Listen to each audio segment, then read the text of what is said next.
AUD CAD এর চার্টে head and শোল্ডারের মাধ্যমে কিভাবে আমি আজকের মার্কেটে অ্যানালাইজ করব এই বিষয়ে আলোচনা করব। এটা AUD CAD এর একটি ডেইলি চার্ট। এই ডেইলি চার্টে আমরা এটাকে একটা সাপোর্ট হিসাবে কাউন্ট করতে পারি।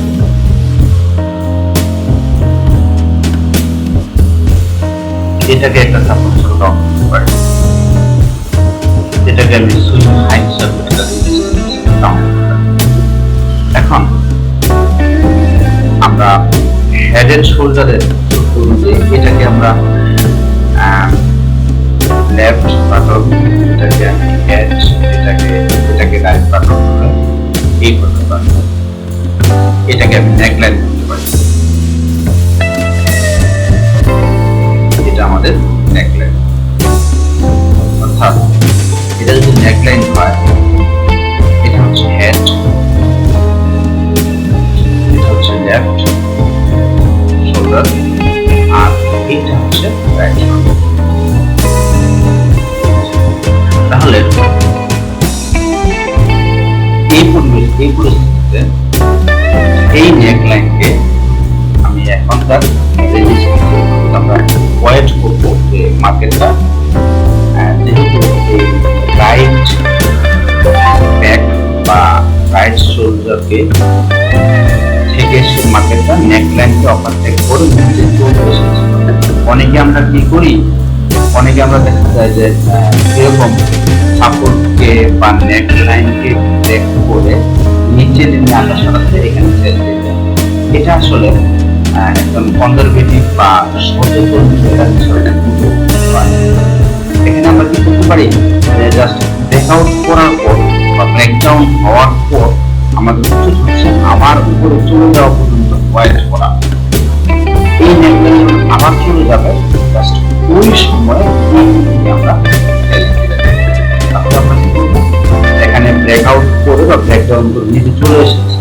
চলে আসার পর মার্কেট আবার উপরে দিকে যাওয়া শুরু করে, যখন আবার নেকলাইন করে যাবো তখন জাস্ট এইটুকু সেল দেওয়ার পর আমাদের টার্গেটটা হবে জাস্ট অথবা এখান থেকে আমরা এই যে রাইট শোল্ডারের এই নেকলাইনের মাঝামাঝি এই পরিস্থিতি আছে, এমন হতে পারে যে মার্কেটটা এইভাবে হতে পারে,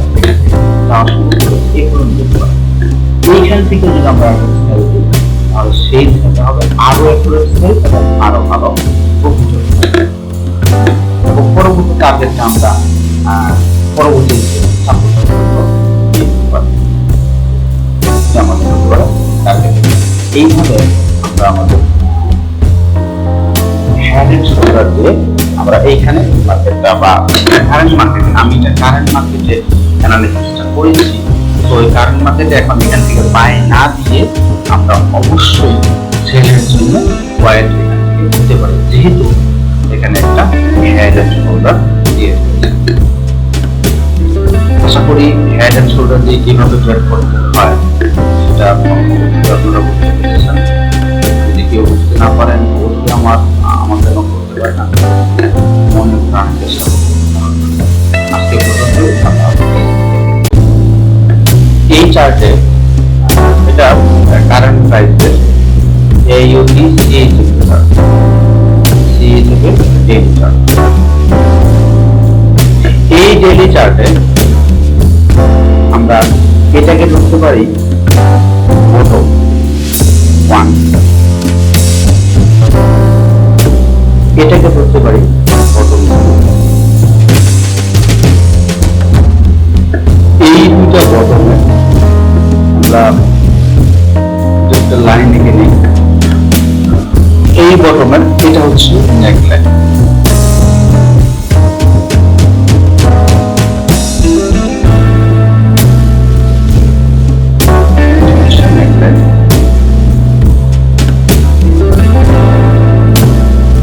এখন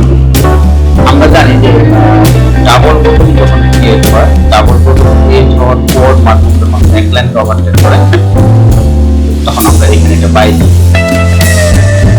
এটা আমাদের নরমাল নিয়ম। কিন্তু আমার নিয়ম অনুযায়ী আমরা ডাইরেক্ট এইখানেই আমরা যখনই নেকলাইনকে ব্রেক করে উপরে চলে যাব আমি তখনই বাই দিই। আমি এই বাইটা দেওয়ার জন্য মার্কেটটা যখনই ভাবে উপরে যাবে গিয়ে যখন আবার কিছু যাবে যাওয়ার যখন আবার ব্রেক করে নিচে আসবে অন্তত নেকলাইনের 50% যখন আসার পর এইখান থেকে যখন মার্কেটটা আবারও উপরে ওঠা শুরু করবে এইখানে আমরা পাই। আমরা কি করবো না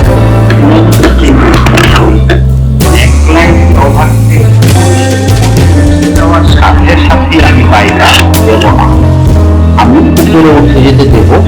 যেতে দেওয়ার পর সে মাঝেটা আবার যখন ব্যাক করে নিচে আসবে, আসার পর এই অবস্থান থেকে যখন সে একটা বুলিশ ক্যান্ডেল বা দুটা বুলিশ ক্যান্ডেল ক্রিয়েট করে করতে উঠতে শুরু করবে তখন আমি বাইরে। সেটা বেস্ট অবস্থানটা কোথায়?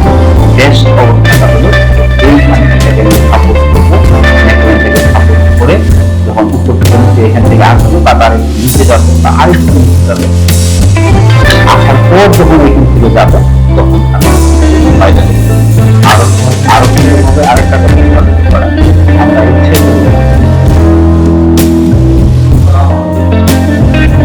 আমরা ইচ্ছে করলে এখান থেকে একটা ফিবোনাচি রেশিও থাকতে পারে। এইটাকে নেকলাইন করে বটম পর্যন্ত এভাবে একটা ফিবোনাচি আসার পর এইখান থেকেও যদি আমি ধরি একটা 60% দেখা যায় যখন মার্কেটটা আসবে তখন সেক্ষেত্রে আমরা সুন্দরভাবে বাইরে দিতে পারবো।